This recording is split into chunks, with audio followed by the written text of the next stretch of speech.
Friends, welcome to our channel.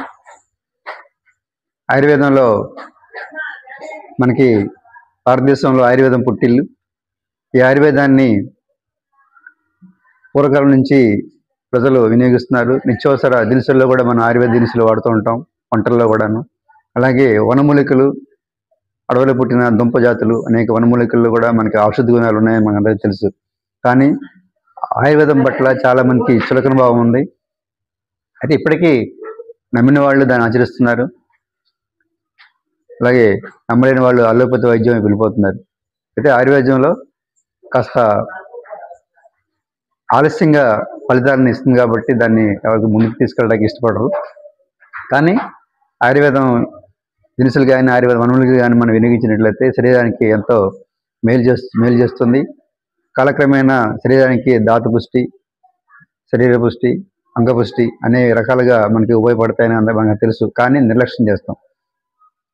ఈ video విషయం ఏంటంటే, ఈరోజు మన సంవత్సరంలోనే ఏలూరు చెందిన అనుభవ ఆయుర్వేద వైద్యులు డాక్టర్ కోట్లింగం గారు మనతో ఉన్నారు. ఆయన మన సంవత్సరంలోనే అశ్వగంధ లేహాన్ని తయారు చేసి ఇవ్వడానికి ముందుకొచ్చారు. ఈ ఆయుర్వేద అశ్వగంధ లేహాన్ని తయారు చేసి మనకి ఇవ్వడానికి సిద్ధంగా వచ్చారు. ఇక్కడ ఈ రోజున ఈ అపార్ట్మెంట్లో కొంతమంది ఆర్డర్ ఇచ్చారు కాబట్టి ఆర్డర్ని బేస్ చేసుకొని ఈరోజు మనకి అశ్వగంధ లేహాన్ని తయారు చేసి ఇవ్వడానికి ఆయన వచ్చారు.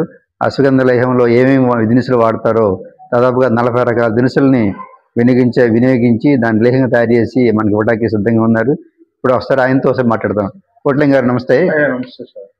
మీరు ఇది ఆయుర్వేదం, ఇది వనమూలికలతో తయారు చేస్తున్న ఆయుర్వేద వైద్యాన్ని ఎప్పటి నుంచి చేస్తున్నారు? ఇది మా తాతల మా తండ్రి నుంచి వస్తుంది స్వామి.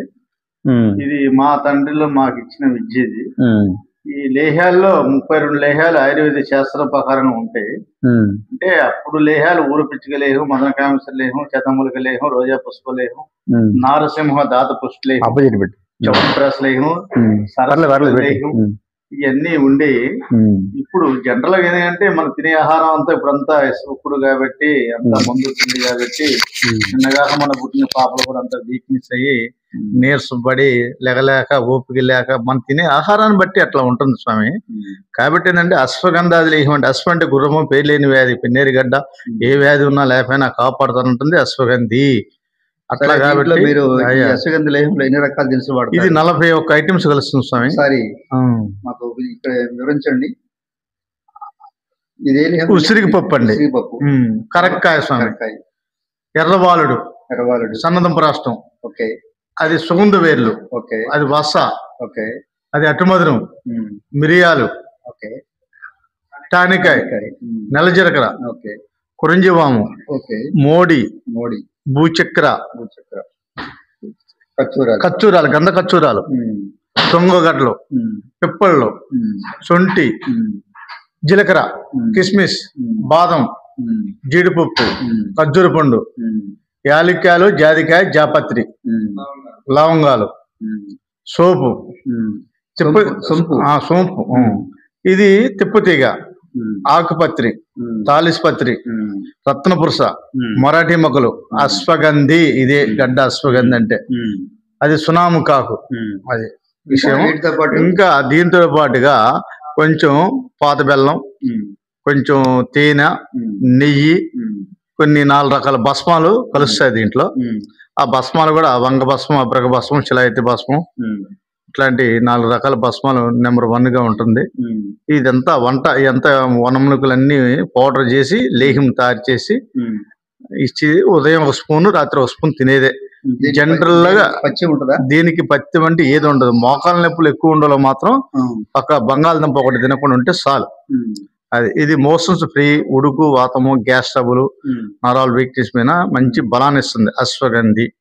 అది స్వామి విషయం. అశ్వగంధ లేహం అంటే ఇప్పుడు నరాలకు బలం చేకూరుస్తుందని మనకు చాలా మంది నమ్మకం కూడా. అవును స్వామి. అంటే ఇది ఎంతకాలం వాడాలి? ఇది మనిషికి సాధారణ ఆరోగ్యంతో ఉన్నవాడు వాడచ్చు. ఇది జనరల్ టానిక్ సార్. ఏదైనా వ్యాధి ఉంటే తగ్గుతుంది, లేకుండా ఉంటే రేపు ఇంకొకప్పటికి రానికుండా ఒక గ్యాస్ ట్రబులే కానీ మోషన్స్ కానీ ఎప్పటికి రాకుండా కాపాడుతుంది. జనరల్ మెడిసిన్ అశ్వగంధి లేహ్యం అంటే పొద్దున ఒక స్పూన్ తినాలి, రాత్రి ఒక స్పూన్ తినాలి, 2 పూటలు తింటే చాలు, అంతే స్వామి. దీనికి పథ్యం అంటే ఏది ఉండదు.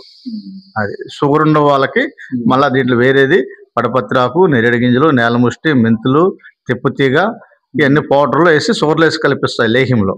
అంటే ఈ షుగర్ ఉన్న వాళ్ళు వాడచ్చు. అంటే షుగర్ ఉన్న వాళ్ళని చెప్తే దాన్ని బట్టి మనం వేరే పౌడర్ లో ఎటా కలుపుతాను, కలుపుతాను అట్లా. అదే కొంచెం పురుషులు కూడా కొంచెం వీక్నెస్ వల్ల కొంచెం వాళ్ళకు కూడా పురుష లక్షణాలు కూడా వేరే కొన్ని భస్మాలు ఉంటాయి. ఇది కామాక్షి లేహ్యం అని. ఆ కామాక్షి లేహ్యంలో చాలా అద్భుతంగా పనిచేస్తుంది. పురుషుల వరకు అది తినాలి. అది ఇది జనరల్ ఎవరైనా వాడచ్చు. ఇంట్లో అమ్మ నాన్న పిల్లకాయలు జనరల్ ఎవరైనా వాడచ్చు. ఇంకా పిల్లకాయలకి సరస్వతి లేహ్యం ఒకటి వస్తుంది, అది కూడా చాలా అద్భుతంగా పనిచేస్తుంది సరస్వతి లేహ్యం అంటే. ఓకే, అది ఫ్రెండ్స్. మరి ఈ రోజున ఈ వనమూలికలు దాదాపుగా 40 రకాల చిల్లర వనమూలికలతోటి మనం ఈ అశ్వగంధ లేహాన్ని తయారు చేయడానికి మనం సిద్ధంగా ఉన్నారు. ఆ తయారు చేసే విధానం కూడా మనం చూద్దాం ఒకసారి. ఆయన తగిన పాలల్లో అవన్నిటిని, ఈ వనమూలికలన్నింటినీ మిశ్రమం చేసి దాంట్లో మళ్ళీ నెయ్యి, తేనె రకరకాల కలుపుకొని మళ్ళీ దాన్ని ఒక లేహంగా తయారు చేసిస్తారు. అది కూడా ప్రాసెస్ చేద్దాము. అయితే ఈ లేహం ఆయన దగ్గర అశ్వగంధ లేహంతో పాటు తర్వాత కామాక్షి లేహం, సరస్వతి లేహం, రకరకాల లేహాలు తయారు చేస్తారట.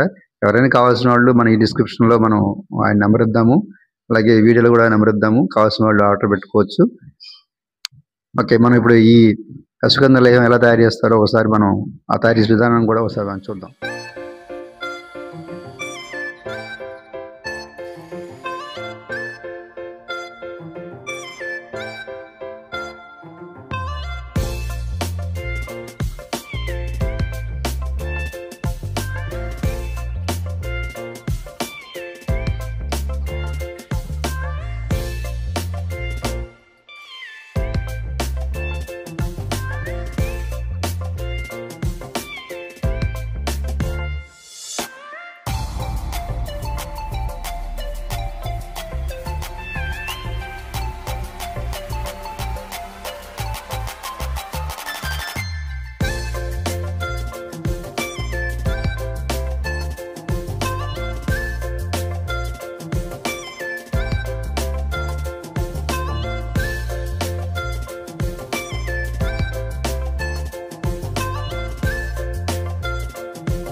వాటర్ ఎక్కువ కలుపుతామంటే